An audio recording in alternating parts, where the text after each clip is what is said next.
Okay, and we're back. Yay!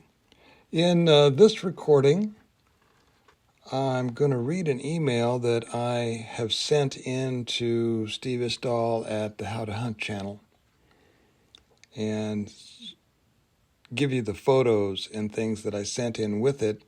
It's really an update on something that just happened like day before yesterday, and so it's very timely.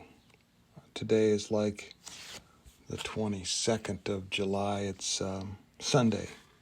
I think that's the 22nd. Close, I guess. So here goes the email. And as I go through this, I'm recording this on my telephone. So, telephone. Listen how old I am. So I'll put in the photos as I come to them. I'm just recording it in voice memos here. And I'll put in the photos as we get to them in the text. Dear Steve, keep up the good work. I've written in before, and those emails are somewhere in the stack, so I will summarize a couple of interactions that provide backstory for the latest event and include the photos. About a year ago, June 2022, the morning after I mowed the grass on my hiking trail, I found a raccoon carcass that had the hide removed by turning it inside out in one piece.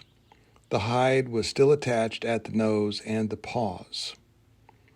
Now, that photo should be up while you're listening to this.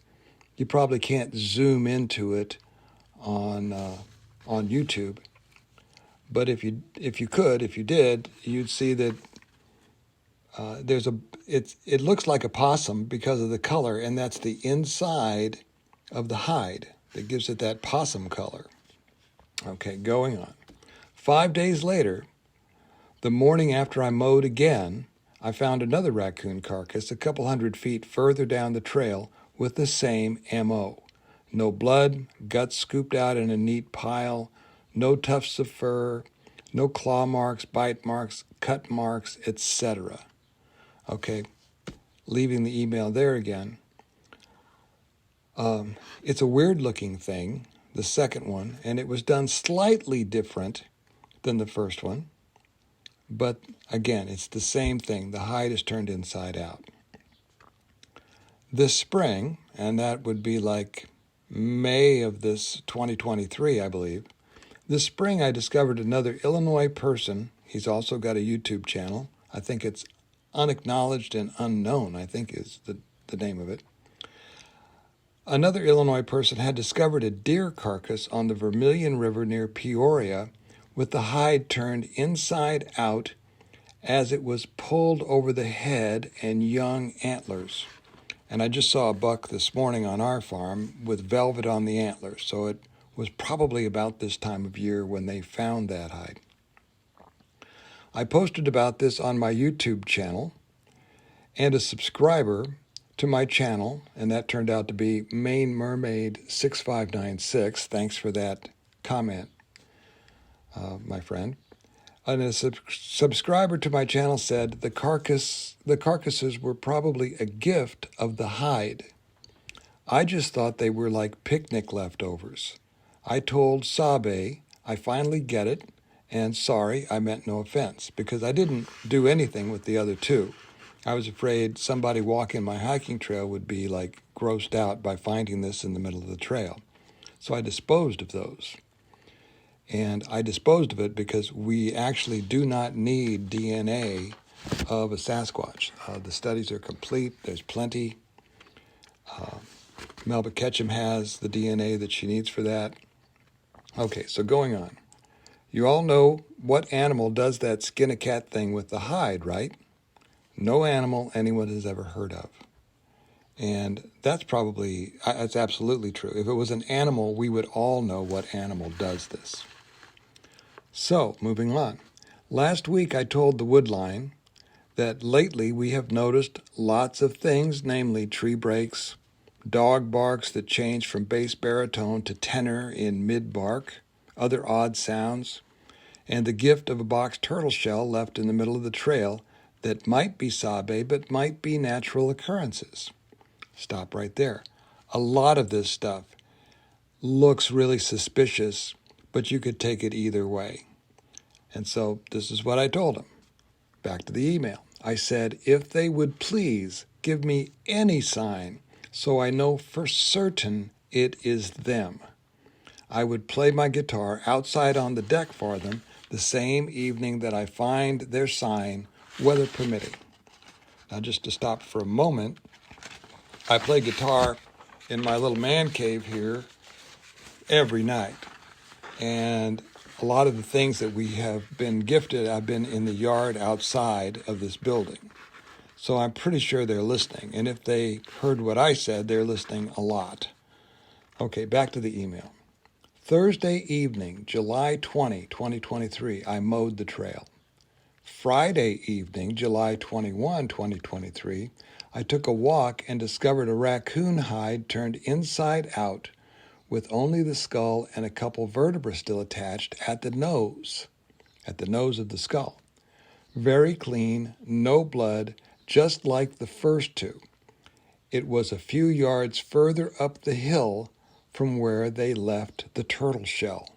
And that would be the turtle shell you just saw in the photos. Now, what the reason I think they did this? Well, I think I explained that. Back to the email instead. Later that evening, I played my 20-minute set on the deck. Because of all of this, I think the hide turned inside out with no evidence of animal predation is a thing to watch for. At least I know for certain they do that in Illinois. Also, okay, now we're about to the next thing. And there'll be a photo for this too. Also, is that Asabe on the bank behind Steve at 29 seconds into the intro of Steve, your video of May 30, 2022, more new photos sent in with emails. I figured you would know. And I don't know what it is. You be the judge. If you actually go to his YouTube channel and look it up, he zooms in a little bit, but I've never heard him mention what that is there. So I'm hoping he will tell us again, because either he doesn't mention it in that, or if he did, I missed it. So it could be a buddy of his, but it looks like a guy in a white, one-piece suit back there, and he looks like he's pacing nervously back and forth. Okay, we're almost to the end of the email here.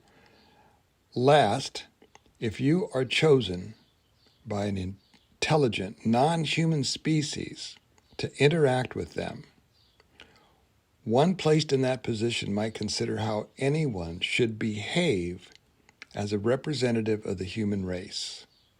I recommend being the best you that you can be, and being that way to everyone all the time as much as you can. And I've rewritten this a little bit. I think I'm looking at an older draft of it here. And I think my final statement to Steve is, isn't that a good use of our time anyway, or something to that extent. My best wishes to the Club of No Return. You can always use my name, truly, Grant House. So that's the update here. I got tired of wondering whether all these little things we've been seeing and that my neighbors have been noticing too and all that sort of stuff. So I just asked them to do something, and son of a gun, they did. That's shocking. It really is shocking. And so that's why I add this part about the Sabe people tag you or adopt you, and they choose you. So if you are chosen by some non-human species to interact with them, I hear a lot of negativity about that, but I think we're looking at it the wrong way.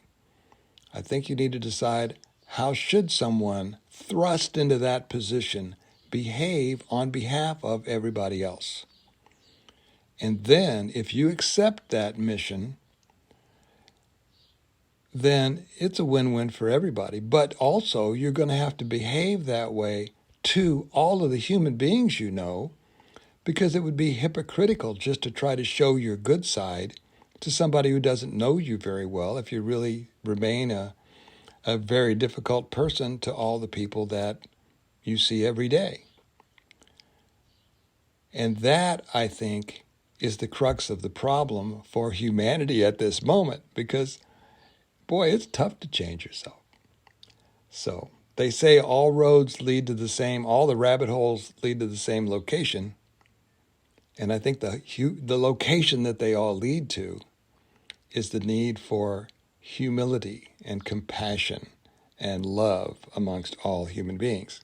So I'm going to leave you with that.